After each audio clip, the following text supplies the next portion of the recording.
The Sure Thing, hosted by the Fin Addicts, Jimmy Kearns and Brian Byrne on the Fin Addicts Network.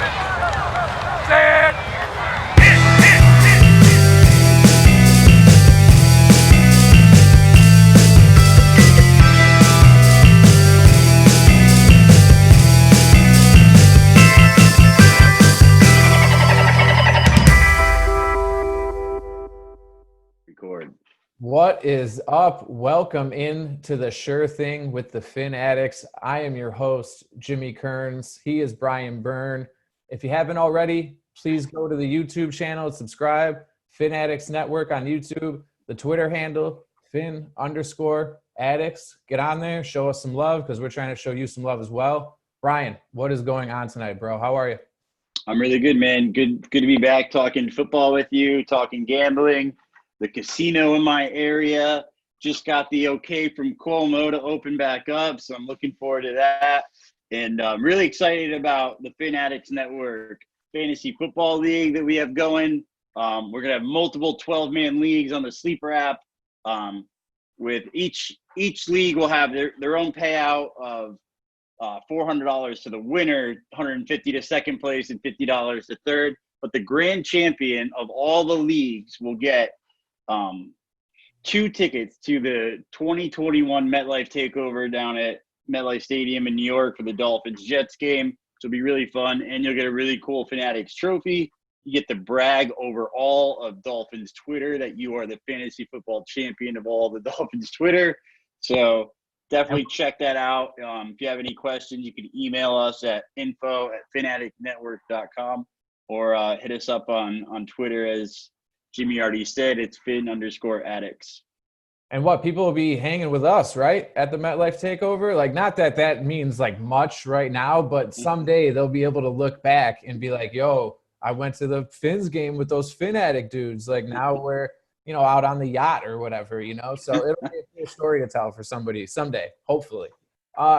So have you seen the meme going around from Turning Stone? It's a dude sitting in a camping chair with his mask on, waiting for the casino to reopen.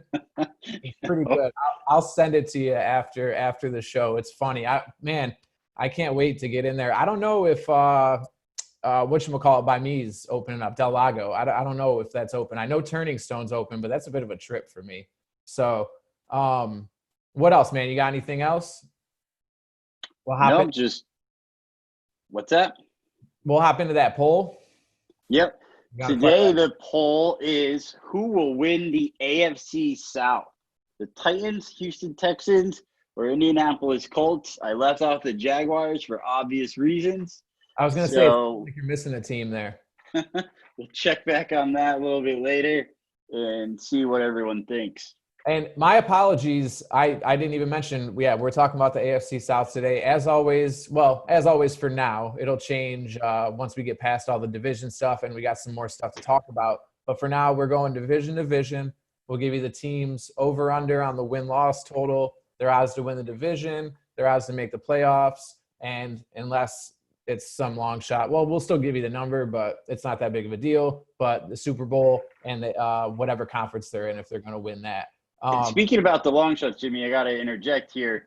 I posted this stat on Twitter the other day, and as you're sitting here listening to all the future odds of all the divisions, and you hear the teams, even like the Jags that we think have absolutely no chance, just remember this stat. In 2018, the Bills, Packers, and 49ers all finished with 6 or less wins. In 2019, they all had 10-plus wins, and obviously the 49ers went to the Super Bowl. Also in 2018, the Bears, Chargers, and Rams all finished with 12 or more wins. And then in 2019, none of them made the playoffs. So there's a lot of money to be made on the underdogs. Remember, like the year before, if you would have bet the Rams to make the Super Bowl, you would have, not even win it, just to win the NFC Championship. That paid pretty heavily. So there's a lot of money to be made on these futures. That's one of the reasons football has always been my favorite. There's a lot of turnover, a lot of parity. There's, like they always say, any given Sunday. Like but it's the Jags, though. I'm probably not going to put them into that category. So the Bears had a hell of a defense. San Francisco's ran extremely well, top to bottom in that organization. McVay caught fire with the Rams and what they had going on. So I don't think the Jaguars are going to fall into that category, but maybe I'm wrong. Maybe Brian's got a different opinion on that. So let's hop into the Jags here. We are not going to go too in depth on the Jags. We're going to give you some numbers and maybe tell you a few things that we definitely don't want to do. Brian, what's up, man? Kick us off here with the Jacksonville Jaguars, who 2019, they finished 6-10. Scoring offense ranked 26th. Scoring defense ranked 21st. This year, they have a strength of schedule of 22. What do you got? So we have the odds for the Jacksonville Jaguars to win the Super Bowl is 20 plus 20,000. It is the worst in the NFL. AFC Championship plus 7,000. AFC South plus 2,000. The Jags over-under is a league low 5, with the over getting plus 140, which I think is the highest we've seen of the over-under odds. And then the under is minus 165. The playoffs is Jaguars plus 750 to make the playoffs and minus 1,200 to not make the playoffs. So, yeah, I mean, you said it, Jimmy. There's not a lot to cover with the Jacksonville Jaguars. I think it's a lot like what the Dolphins were doing last year. I think it's a fire sale. They traded Calais Campbell. They got rid of AJ Bowie. They traded Nick Foles. Ngakwe is still tagged, but I don't see him playing this year for the Jaguars. The only thing, I love Gardner Minshew. Obviously, I have the mustache, quite inspired last year by Minshew. The jokes that, you run with him on with Chuck Norris are quite fun. I love DJ Chark. I like their draft. They have some future pieces. Their first 3 draft choices, especially. I loved all 3 of them. CJ Henderson, very good corner. Chaseon's a good edge out of LSU. I cannot say this receiver's name, Chenault from Colorado. I really liked him. Really liked him last year. So the draft is nice, but I mean, there's nothing I want to play here. I'm not taking chances. I'm not. Yeah, there's nothing I want to play here. They're dead money. We talked before that Chaseon, he was there with the Austin Jackson pick, and remember I was preaching him. I really like that kid. CJ Henderson, he was a blue chipper. People love that kid. And then the Chenault, I'm pretty sure he's a big body speed guy. I remember from what I saw. I really like their draft a lot. They also made some moves to get a ton of picks. I mean, I don't want to sit here and count on tape or on camera, but it looks like they took about 12 picks. So the future, they're going in the right direction. But, man, immediately, trading away their best defensive player. Fournette doesn't want to be there. I do like Minshew and the mustache magic that he's working down there. The dude's got some swagger. I always like that. He looked great at moments last year. He was a good bet last year if you caught them at the right time. And that's one thing I will say. If you are going to play them on a game-by-game basis, I got the schedule pulled up here on my phone. The beginning of their schedule is the 22nd most difficult part of the schedule. That's where it comes from. But after the bye, it picks up a lot. I mean, they're against Indy, they're at Tennessee, Miami, at Cincinnati. They got Detroit in there. So, that's not to squeeze out 2-3 wins there. That's not, that's not a tall order, I wouldn't say. But then they're on the West Coast against the Chargers, Houston, Green Bay, Pitt, Cleveland, Minnesota, Tennessee, Baltimore, Chicago, and Indy to finish the year. So long story short, if you're going to play them, week to week, I would play them early in the year and then look to fade them at the end of the year. I hope they have a decent beginning of the year to keep some numbers down later because, man, the game against Pitt, the game against Cleveland, you could get a good number against those teams that people aren't 100% sold on but should be good. But other than that, man, I don't know. That under the 5 seems a little high, but paying minus 165 for that under, that's just too much. I would never touch that over. And, Are you kidding me? No to miss the playoffs is minus 1,200. If I had $1 million to lay down, that would be my investment for the year, is a Millhouse on that. But when you're making $100 bet, I'm not trying to win, $12 off a season long Jags, and then somehow they'll go over. But yeah, it's not looking good in Jacksonville in the immediate future. And whatever, I don't care. They're in state with Miami, so whatever. I hope they go 0-16. Although, hey man, if they get Lawrence or Fields, and they are definitely trying their best to get the number 1 seed or the number 1 pick, they're going for it. They're definitely not trying to get the number 1 seed. My apologies on that. If they can land Lawrence, this will all be worth it. So yeah, Sunshine is coming down to the Sunshine State and joining the Jaguars next year. I think that would be a great story. I think that would be great. Yeah, there's probably more historic franchises. There's probably better stories out there, but I'd be happy for Jacksonville. I had a little, I had some Jacksonville gear when I was real little because they were an expansion team when I was younger. So, it was a cool logo, a cool look. I liked Mark Brunell, but yeah, for the near future, they're a sell. Get them out of here. Do you see Fournette finishing the season with them? I don't think I do. I saw Dolphin Twitter looking for Fournette and people calling for him. A lot of people, and I was no mas, no thank you. I'm all set on that. The dude, he's got an attitude. He had one good year so far. I know he's young. I forget myself how young he is and how recently he came out. It seems like he's been in the league for a while, but he hasn't. But yeah, not to ramble on about it. Yeah, I see him finishing the year because I don't think there's anything they can do with him, right? I just don't think they were asking too high for him, and I don't think they can straight out cut him. Yeah, I think that price tag comes down because he's on this is his contract year, so he's not staying there. So I think maybe before the trade deadline in week 8, they get like a 3rd or 4th round pick for somebody that loses a running back. He did add pass catching to his game, big time last year. I think off the top of my head, it was like 75, I want to say, because I was surprised. Don't quote me on that, but I think it was in the 70s. It definitely went up. That's a very good point, that maybe they will deal him. I would probably lean that way, that they deal him right before the deadline for whatever they can get. You might as well get something for the guy. You got anything else to say about the Jaguars here? It's going to be a long season for the 12 Jacksonville fans. So they can't even go home to their home in London this year. It's going to be a tough year for the Jaguars. They do have a lot of London fans. I know that's rough. But hey, whatever. Ups and downs. Like you just said, the league has turnover. They'll be back. They had a good draft. They'll bounce back eventually. I don't think they have the quick rebuild like we did. But all right, so why don't you want to go back to the poll here, and then we'll just use the poll to decide what order we go off of with the rest of these teams, since they're all just absolutely. Kind of yes. Give me 1 second on the poll results. We have Twitter has spoken with 54.8% of the votes. The Tennessee Titans are going to win the AFC South, with 29% thinking the Colts and then 16.1% thinking the Texans. This poll may be biased because this is mainly from Dolphins Twitter.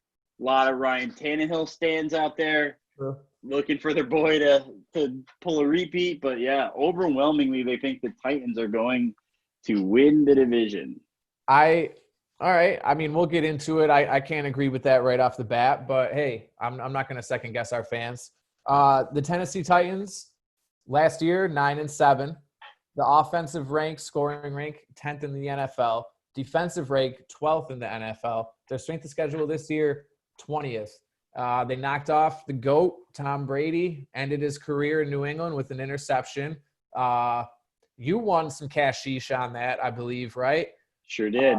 This guy didn't, because I parlayed Tennessee money line with Baltimore money line, or I think it was Baltimore lost the night before, and I won nothing. Instead of just taking the very high money line number that Tennessee was on, I always got to up the juice a bit. It's a disease, I know. I just can't take the money and go. So let's hop in, man. You want to lead us off with this one? Yep. So we have Tennessee Titans odds to make the Super Bowl plus 3,000. So I will admit that pre-Tom Brady choosing the Tampa Bay Buccaneers, and before it really came out, I kind of thought that he might choose the Titans with Ryan Tannehill not being locked down. So I want to say $25 on the Titans to win the AFC Championship and the Super Bowl. So I have a little stake in that game. But so the AFC Championship, the Titans are plus 1,600. The AFC South division odds have the Titans at plus 165. The over-under for the Titans is 8.5. The over is getting minus 130, and the under is where the action is at plus 110. The playoffs are to make the playoffs minus 130 and no plus 108. All right. What you got anything you'd like out of those numbers there? Yeah, like I said, I have some money on the Titans. I mean, AFC Championship game last year, and they're plus 1,600 to win the AFC Championship game. You can't hate that. The plus 3,000 for the Super Bowl.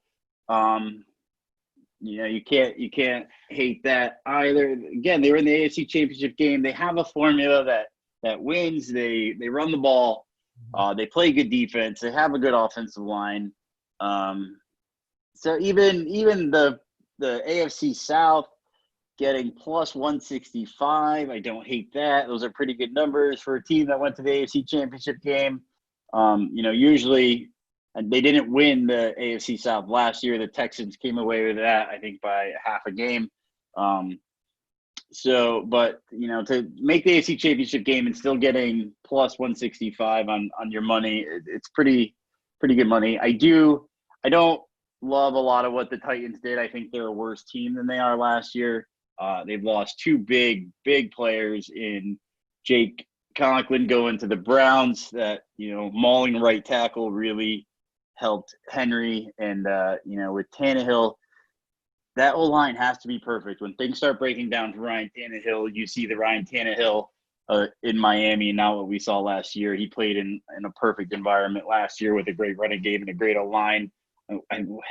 He didn't even first two games of the playoffs. I don't even think he hit 100 yards behind passing, so there wasn't a lot of pressure on him.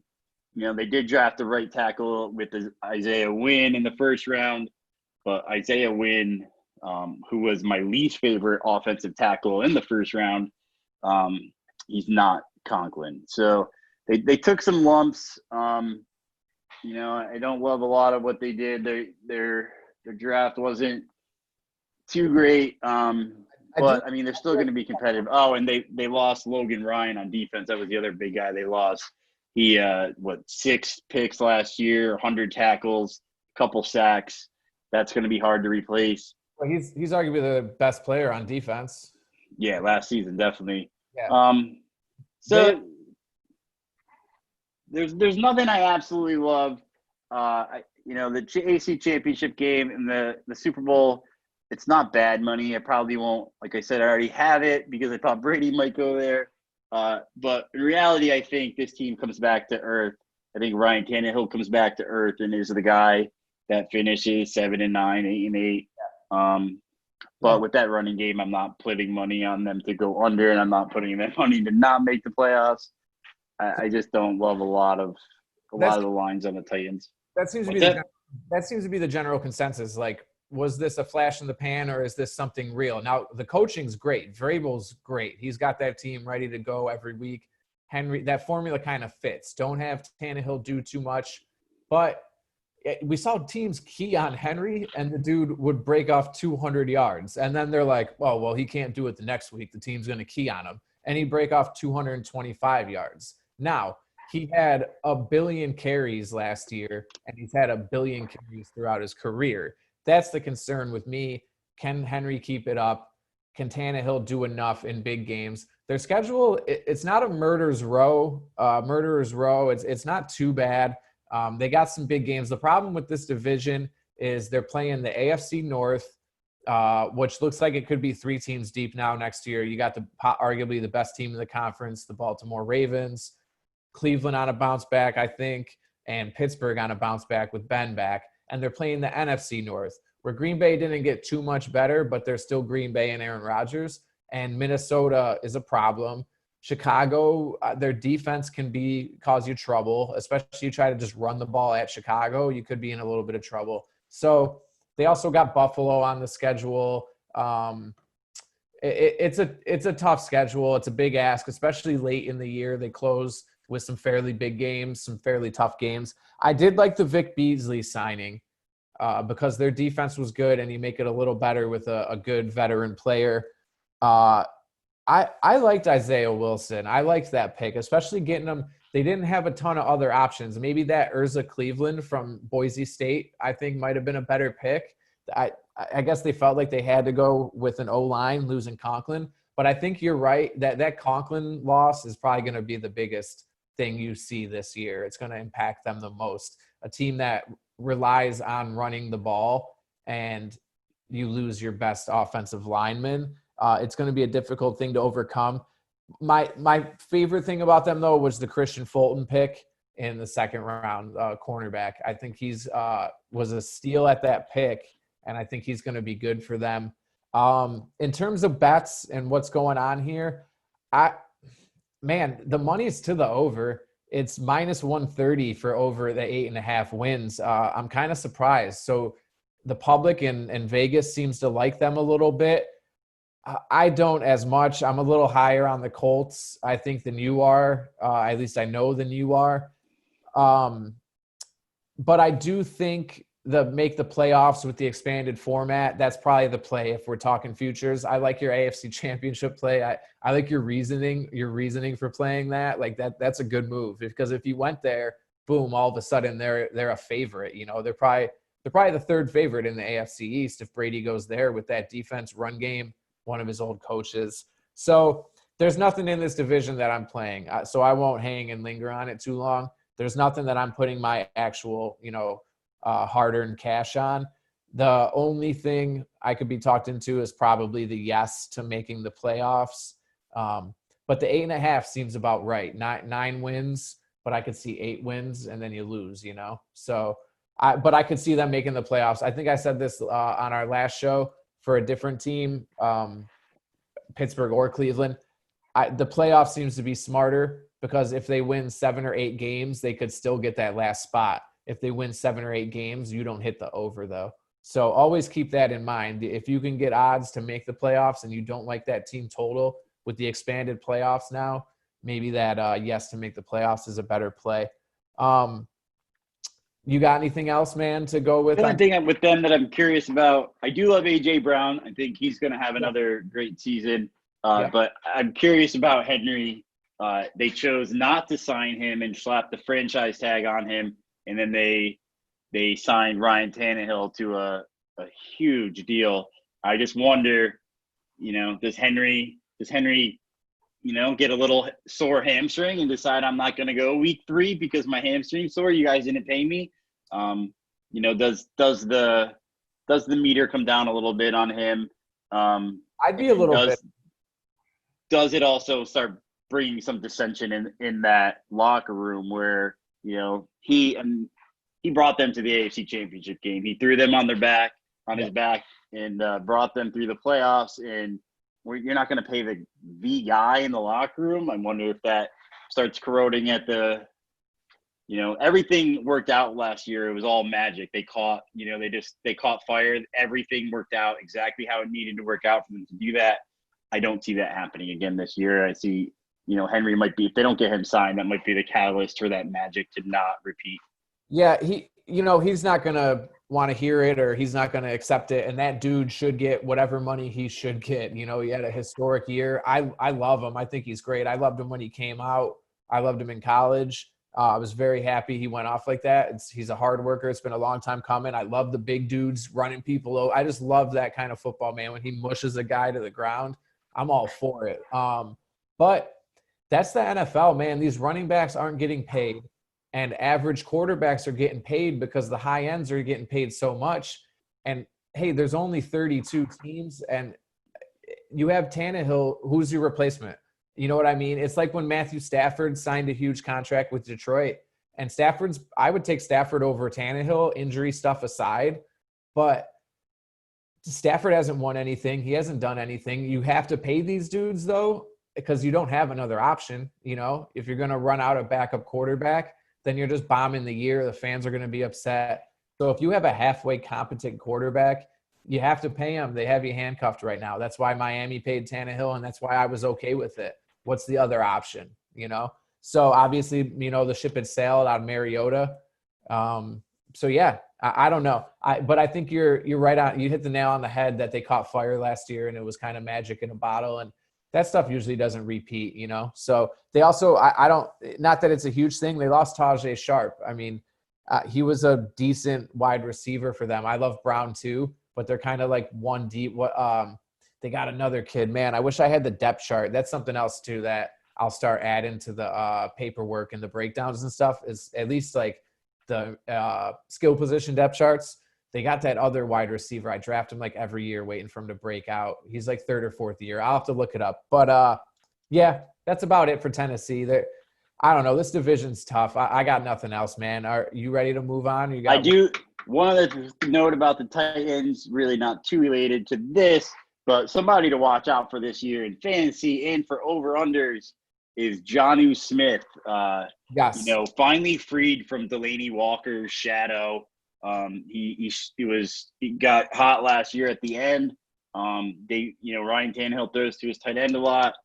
He's always looking for those checkdowns. I really like Jonnu, but that's all I got for the Titans. I like that, especially where it's not super deep in tight end. We do have some more names that are coming along. The kid from Oakland, your boy Smith, you just mentioned, Knox. There's some stuff coming, but tight end's not super deep. I really like that a lot. Good call. I like Smith.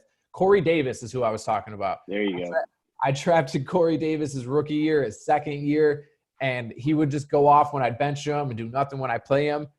So I'm going to say it for the fourth year in a row. This is Corey Davis's year. I'm putting the stamp on it. Give me Corey Davis in the Fin Addicts League. I'm taking him first round. I already got him. Called dibs. First round. Yeah, man. That's how we roll over here. Get the guy you want, brother. You know what I mean? All right. So we're going to move on here now. We're going with the Indianapolis Colts, I believe, based off of the Twitter poll. The big pickup with Phillip Rivers this year. Could be at the end of his career, though. Colts last year, 2019, 7-9. Offensive scoring rank was 17th. The defensive scoring rank is 18th, and that defense is criminally underrated and young. I like that defense. Their strength of schedule, they're tied for the 16th in strength of schedule. What odds you got for us, B-Rye? Yes, Indianapolis Colts to make the Super Bowl to win the Super Bowl plus 2,400. To win the AFC Championship, we have plus 1,100. AFC South division plus 135 to win as the favorite. They are the favorite in this division according to Vegas across the board. Outside of over/under, the Colts over/under is 8.5. The over is minus 160. And the under is plus 135. The playoffs, Colts are, yes, minus 170. No, plus 138. Yeah, the Colts. So, why don't you lead us off with the Colts here? On this one, because we're at a little bit of a disagreement here. I texted you like a month ago or so, and I got some real-life monies on it, not theoretical dollars that I sometimes throw around to make it seem like I'm a big shot. I got the Indianapolis Colts. I got them over 7.5 wins. It's now up to 8.5. I still like it at 8.5. I love this Colts team. I kind of want Brissett. I wanted him to be the quarterback. But Rivers, I still think he has a year or two that he can give this team. Let's talk about some of these newcomers they got coming in. DeForest Buckner, Phillip Rivers, Sheldon Day, Xavier Rhodes, Roosevelt Nix, Trey Burton. This team, a defense that was, like I said, criminally underrated. They had the best young linebacker, I think, all-around linebacker in the league on their defense. They bring in now Trey Burton, who was just hiding behind from Philadelphia. Man, I can't even think of his name now. I can't stand him because he's always hurt. He's not always hurt, but I think he's overhyped. DeForest Buckner is a huge pickup. I mean, they got veterans on defense. They're going to run the ball well with Mac. Rivers, it's kind of, the only thing that, isn't the wide receiver core could be a little stretched thin here. T.Y. Hilton been injury prone lately. But I loved the draft pick of Michael Pittman from USC. I think that was great value where they got him at. The dude's big, the dude's fast, catches everything. I think he's a great compliment. Jonathan Taylor, also in the second round, arguably the best running back coming out of the draft. And then they grabbed Jacob Easton in the fourth round, who could be their future. We don't know if they work with that kid and get him going. I love this Indy team. I wanted to talk about their schedule too. You don't have to wait for me here. If you want to hop in and give me some thoughts on them, I got the schedule pulled up and I'll fire in with that when you're done. So what do you I know we don't 100% agree on this one. I think this team, 10 wins is a possibility for this team. What do you think? Yeah, so I texted Jimmy a couple of weeks ago and I was like, one of my favorites is the under on the Colts. And, I'm doing the research for the show tonight and I'm torn. I love a lot of what they did. Their second round of the draft was amazing. They got two guys that are going to come in week one and be solid contributors in Pittman and Taylor. Taylor is just he's Marlon Mack plus, right? Like he's just a little bit better than everything that Marlon Mack does. Michael Pittman is one of my favorite wide receivers in the draft. Definitely a fantasy steal. Bringing in DeForest Buckner. Now you have a shield for those very talented linebacking core. You gotta love that offense. It's hard to bet against an offensive line that's this good. Like the Dallas Cowboys offensive line when they were this good had what LaMarcus Murray run for the NFL lead in rushing, and so you gotta love that. Where I'm torn is Phillip Rivers. He's 38 years old. He will be 39 before the season's over. He's coming off, I believe, his second worst season in the NFL last year. He threw 20 interceptions. His arm I watched a lot of Chargers games last year, and his arm is just not there, And if you look at the wide receiving core, they got Harris Campbell coming off his second year, who is, T.Y. Hilton. They're like the same player. They like to stretch the field. They both need to be hit deep. I don't think Rivers can hit them deep. The other thing, they let Ebron go to Pittsburgh and they signed Burton. I think that was a downgrade. That's the other thing I don't love about this team. A lot of what they have on offense is good. Outside of the offensive line doesn't match what Phillip Rivers likes to do. Marlon Mack and Jonathan Taylor don't catch the ball very well. And if you look at the last 5 or 6 years, I think actually his whole career in San Diego and LA, he relies on those running backs, He relies on the tight ends. They're always among the team's lead in receptions. He doesn't have those guys. I don't think Baby Hands Clark is going to be the Hunter Henry, I don't see that. I don't see how Marlon Mack or Taylor are bailing him out on the checkdowns.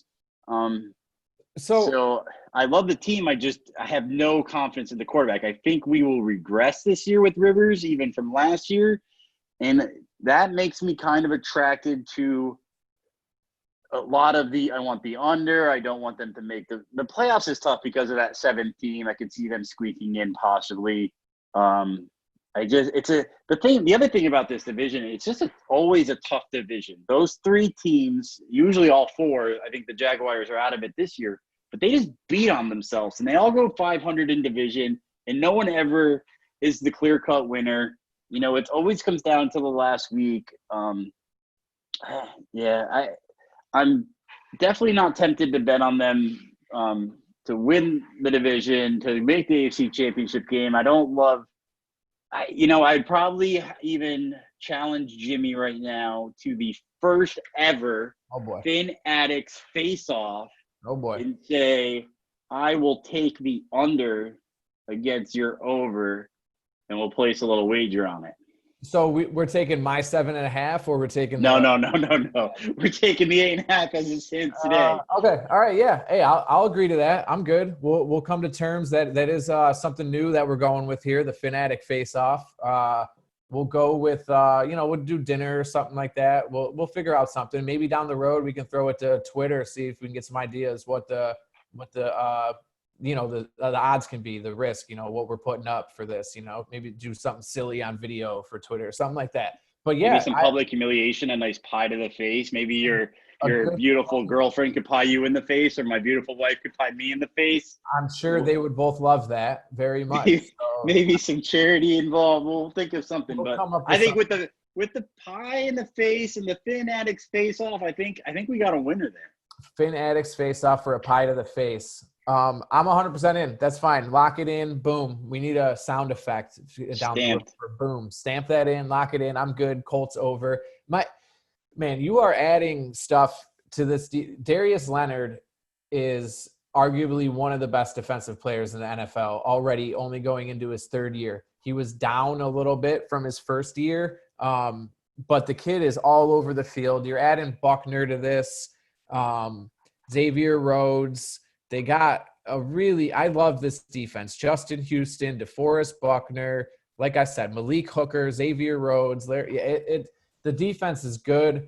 They got a two-headed running back scheme that they're running. Phillip Rivers, so the dude has one bad year and his career is over. That was by far his worst season. 39 years old. Okay, and where I will agree with you is that his arm looked bad. It wasn't just the stats. He looked like he had a dead arm. Like, remember when Peyton Manning had it, and then all of a sudden it was gone? Or you hate to say Dan Marino in 1999, he just couldn't make – his brain still said he could make those throws, but his arm just didn't do it. So I can give you that. But is he worse than Brissett? Like, I like Brissett a lot. But his smart veteran leadership, the fire that he brings, I hate his attitude sometimes. He gets a little pissy and moany. I don't like that at all. But the dude's got 22 kids. You'd be a little uptight, too, if you had 22 mouths to feed. You know what I mean? So I just think this team is built. The coaching is great. The defense is going to be great. Look out. I'm telling you right now, they're going to be a top 5 defense. I'll put that on the board. This will be a top 5 defense, especially in this division. I love the Colts. Give me the over the 8.5 minus 160. The number's high, but they're going to make the playoffs. Give me the division number plus 135. I might even take some love on them to win the conference. It's a long shot, and it probably won't happen. But I really like this team. This is my team this year. My breakout lookout, and it's not that big of a leap. They're a good team and a good franchise with a great O-line, like you mentioned. Now a really good D-line. I don't know. If they don't do it this year, then it's probably going to be Rivers' fault. And you may look back and be like, hey, we probably should have went with Brissett and just managed the game better. Because there's going to be a game where Rivers throws a horrible pick where he tries to fit something in, and I can already see him unsnapping the chin strap and head down pouting or yelling at somebody else for it. But I think that team is just so well built that it won't have any kind of negative effect on them. You have to say that they are the 49ers. They went out and got DeForest Buckner, and they don't have the Bosa on the edge to just dominate, but they built this team in the likeness of the 49ers, and much like the 49ers, they didn't make the playoffs this year. Could I see that Rivers gets back to old a little bit? I could see this team being this year's 49ers. I don't see it in Rivers. I don't think he has it left. I think it's going to be a waste of $25 million. But every other aspect of this team I really like. I think Paris Campbell he didn't have a great first year, but most rookie wide receivers don't. There's that running back combo is going to be lethal behind that O-line. If they play this right, it just doesn't make sense that this team went 7-9. I know Brian Hoyer started like the game against the Dolphins that they lost.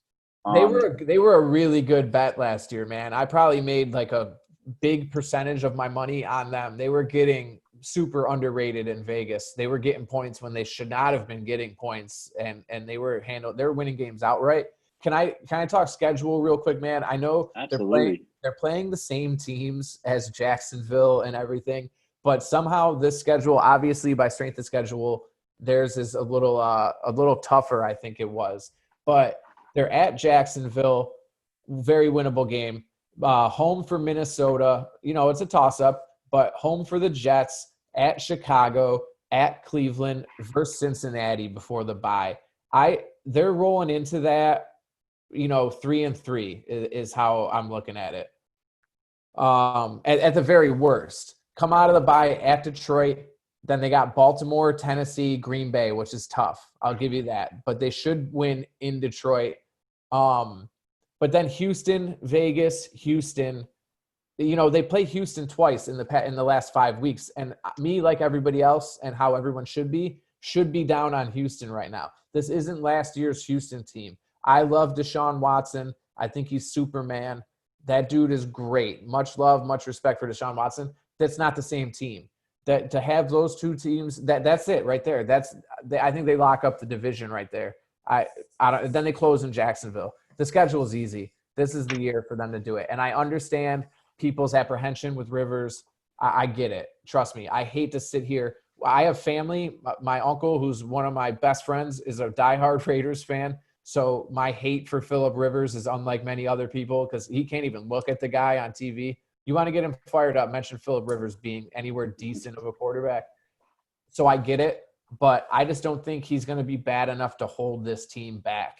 But if he's bad in the first 3 weeks and you can tell he lost it, is Phillip Rivers the type of guy to be like, all right, we're going to run the ball more?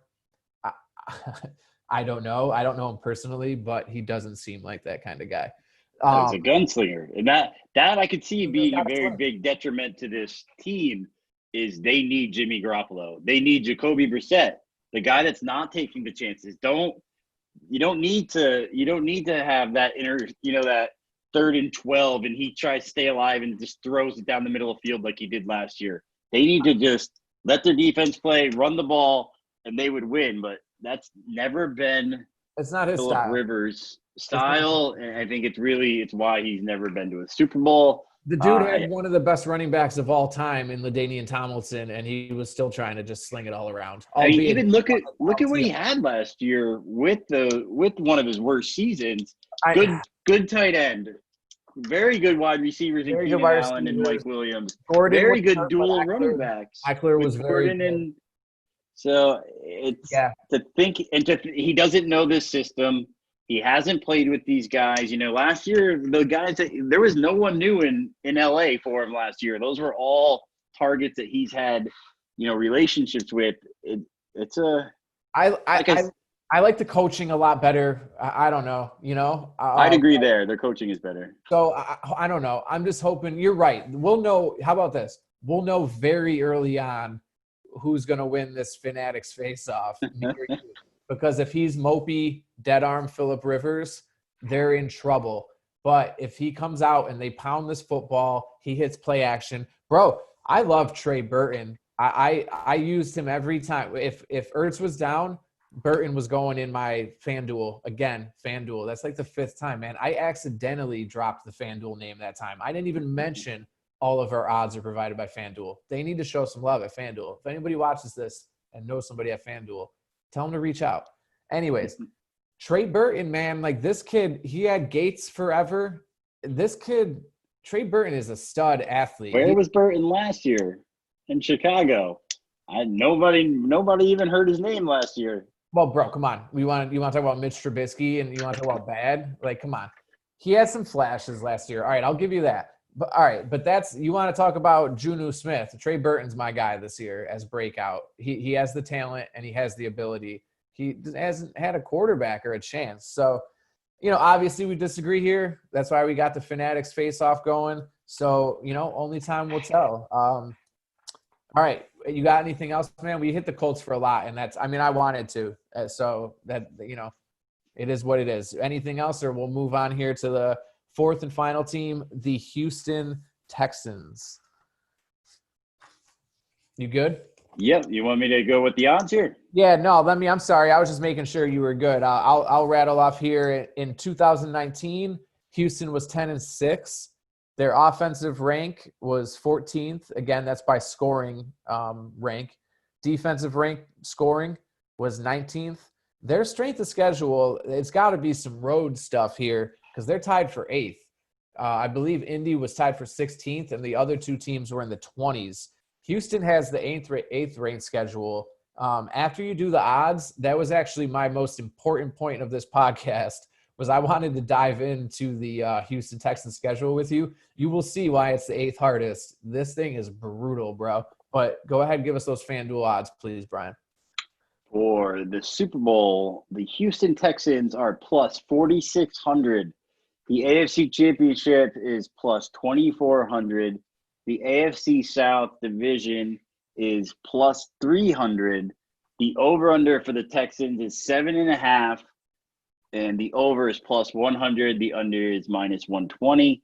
The Texans to make the playoffs, yes, is plus 144. No is minus 178. Let me hit this schedule to you real quick. I'm sure you may have seen it, but you probably didn't deep dive. Let me run through this real quick so it can kind of linger over the rest of what we talk about. This team's going to start 0-4, Brian. They open up the Thursday nighter at Kansas City. Where do they go after that? The other best team in the AFC. They don't go there, I'm sorry. But they play Baltimore the following week. At Pittsburgh week 3. Home against Minnesota week 4. Then home against Jacksonville. We'll give them that one. Then at Tennessee, home against Green Bay before the bye. Oh, what is that? 1, 2, 3, 4, 5, 6, 7. 1-6. Maybe Tennessee they beat, but Green Bay, Minnesota, Pitt, Baltimore, KC. That's 1-6, 2-5 at best. Out of the bye at Jacksonville. Again, they're just the dog this year. They're the layup win. Then they go to Cleveland. Home against New England. It gets a little easier near the end. So it is all front-loaded. That's what I'll concede. So you're going to hear it getting easier here. At Detroit versus Indy, at Chicago, at Indy versus Cincy versus Tennessee. So it gets a lot easier. But, bro, I challenge anyone to find a more difficult first 7 weeks in the NFL than that. If you follow us on Twitter, go through. If you can throw me a more difficult first 7 weeks than that, I don't know. We'll come up with something. I'll do something. I'll whatever you want. But you can debate me, whatever. Come on. Am I right? Like, that's tough. Yeah. So we're gonna disagree on the Texans. Oh, geez. Just like we did on the Colts. Definitely the first 2 weeks. That's a murder's row to start the season. I wouldn't want to play those two teams week 1 and week 2. There's definitely going to be a bit of a hangover for the Texans. You know, they were up 21 on the Chiefs, and they blew that. But, yeah, so the first thing that I have to talk about with the Houston Texans is Deshaun Watson. In a division devoid of current talent at quarterback, they have the one blue chip guy. They have a top 5 quarterback in the NFL. I don't like to bet against, quarterbacks in the NFL. When we're looking at, when we look at strength of schedule in June, it doesn't mean anything. Like every year when the strength of schedule comes out and everybody's like, oh no, we got the hard. Strength of schedule means something. Week 8 is when you want to look at strength of schedule because as we talked about at the beginning of this, I read 3 teams that shouldn't have been in the playoffs last year and they were dominant, and then 3 teams that should have and they weren't very good. So, and also they have the Patriots on there, which was a 12-win team last year, which I think are going to be struggling to get to 8-8 this year. I just don't make a lot of strength of schedule this time of year. I do make a lot of franchise quarterbacks this time of year.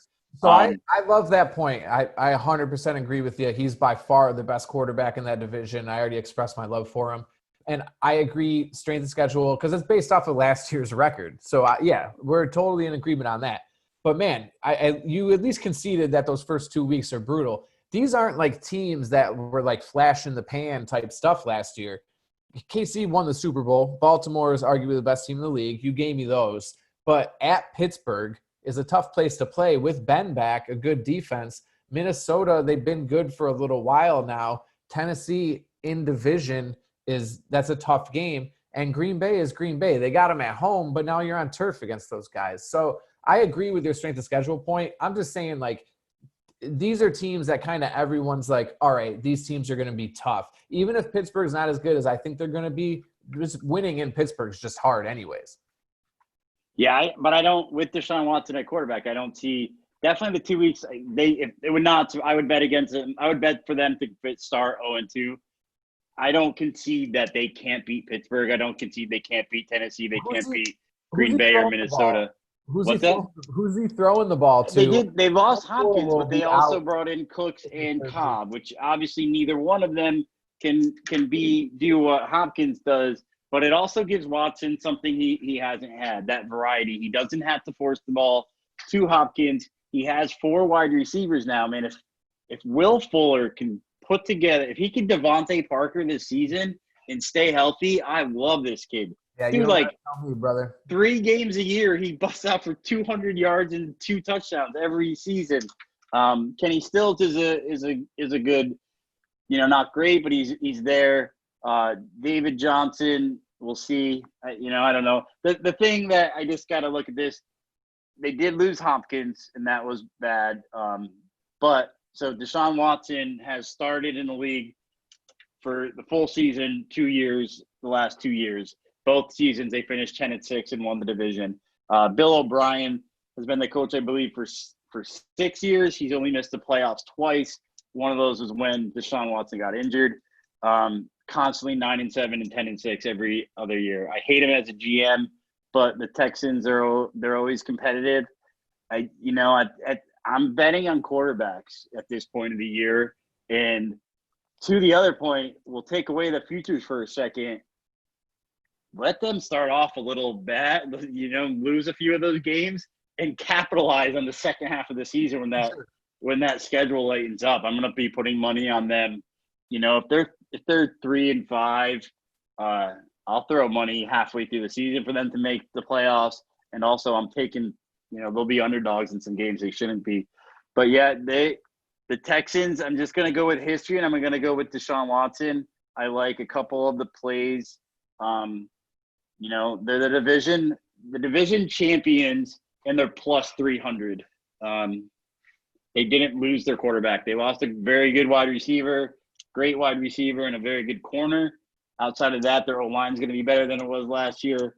I think David Johnson is definitely more talented than Carlos Hyde. If he can stay healthy, they run the ball. So this offense could be built for him to come back. So I'm taking the division champ of last year plus 300. I'm taking that all day. Anytime that happens, unless the quarterback left for the season. So I like that. I like them to make the playoffs at plus 144. One of those 2 bets will probably be my sure thing of the week. This division always is in with a game or 2 of each other. And it always comes down to week 16 and 17. And if it's coming down to one game, my money's on Deshaun Watson. And, the odds don't really line up. They're over-unders 7.5, where the 2 division leaders are 8.5. Yet they're getting 3 times the money to win the South. How am I not putting money on that? Yeah, no, it's a great value. I agree with that. And yeah, he's by far the best quarterback. He's hard to bet against. At Clemson, the dude's a gamer. He's that it thing that we know Tua has. Whether we think he's going to flourish and do well. He has that as well. It's that it factor. The dude just throws the team on his back and goes. It's just very concerning when you look at all the losses with not a lot of addition. And, bro, I'm the biggest David Johnson guy on the planet. That dude has won me fantasy titles. I hope he bounces back. I hope he does well. I hope Watson has a great year. I understand. I got to side with Vegas on this one, man. The over-under is at 7.5, so they don't like him a lot. And the money is on the under right now at minus 120. So Vegas and the people are saying the under. Bro, they're running out there. Fells is going to be their tight end again. I'm a Notre Dame, I bleed gold. I love Notre Dame as much as I love the Miami Dolphins, maybe even more. I love Notre Dame football, and Will Fuller is the man, but that dude will not play 16 games this year. It's just how it goes. And, yeah, Stills is good. He's not a number 1. Cooks is good, but he's not a number 1. I just don't see it this year. Watson can't do that much. That's just how I feel about it. I mean, Watt's a corpse of himself. Merciless is good. Outside of that, man, this defense isn't really scaring me at all. I think they're in for a lot of trouble this year. I might look for like an adjusted win-loss total. If I could get them like under 6.5, under 6, I'd do that if the odds are good enough. Their draft, man, that Blake Blacklock, a lot of people liked him, but outside of that, the draft looks. Well, they didn't have any picks. The Miami Dolphins have all their picks. Absolutely. So they're screwed for now, and they're screwed for the future. They're just in trouble, man. They didn't add nothing good. I think the DJ Reader loss to me is even more concerning than the DeAndre Hopkins. I think Watson's going to complete passes, and Hopkins is dynamic, but DJ Reader in that division, losing their main defensive tackle, going against Henry, going against Marlon Mack, going against Jonathan Taylor, that one's going to hurt. At this point of the year, I'm betting on quarterbacks. That's the constant franchise. Guys like Deshaun Watson don't have many seasons below 8-8. It just doesn't happen. I don't think wasn't there a stat last year that I think he hasn't even had one losing season in his lifetime? Wasn't that I don't think in high school all the way like Pop. I think they were saying in the playoffs last year the dude's never had a losing season. Listen, I cannot express how much I love watching that dude play football. It's just it's stacked against him this year, man. It's stacked against him. But you're right. That division, it's always tight. It is always tight, so you never know. And again, our sure things and the stuff we're giving you, it's not always stuff that we're putting real money on. It's, just something we're picking to go against each other or to keep track and see where we end. We're not like manufacturing hot takes. Like he legitimately likes Houston. I don't. I legitimately like Indy. He doesn't. I will be putting in, if you don't believe me, as soon as my casino opens up, you can see I have some tags in the back from the casino. I will be putting my money on some Texans, a couple of Texans bets. I'll prove that to you later. No. I believe you. I'm saying to the listener. Oh, I got you. I'm probably going to take the Colts over again, and I'm probably going to go as soon as I can. I'm going to take Houston under here. I was torn on my, we'll get to it in a second here. I was torn on my sure thing of the week to go with Colts or the Texans on a couple things, but I just don't see it, man. No draft picks. Didn't bring in any talent. They lost arguably the best wide receiver in the NFL. I hope David Johnson has a great year. That would be huge for Watson. But man, no tight end either for this kid. I think this is a year where you see Watson starting to get upset with guys and what are we doing here? What have we done? You trade away. It's already lingering. The talk's already lingering. Hopkins is bashing Bill O'Brien, bashing the franchise, but talking up Watson still. So obviously they're buddies. Obviously they're close. If this starts, that's my thing. You talked about who'd you mention it for? If someone started slow, then you'd hop on them later in the year.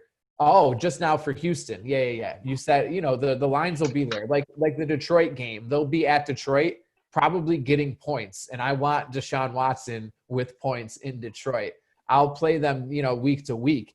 But with that tough schedule, just like I said for the Colts, if it starts bad, it could end bad. If this starts bad in Houston, if they come out, they're going to start 0-2. I don't care. Whatever. They had, though. The Texans, you look the past couple of years. Couple of years, they started slow both years, and both years they won the South. But this isn't after they traded a Hall of Fame wide receiver that everybody loves, and Bill O'Brien's looking like a moron as GM. That's the thing. So I would like to see this burn. I would like to see Bill O'Brien get fired for he's arguably the worst GM that's ever happened. But he has some well coached teams. They make the playoffs. He's wasted some talent there in Houston. That's for damn sure. All right, you got anything else, man? We seem pretty split here. This will be interesting. I'm excited to see how this plays out. This will be a good segue into my sure thing of the week.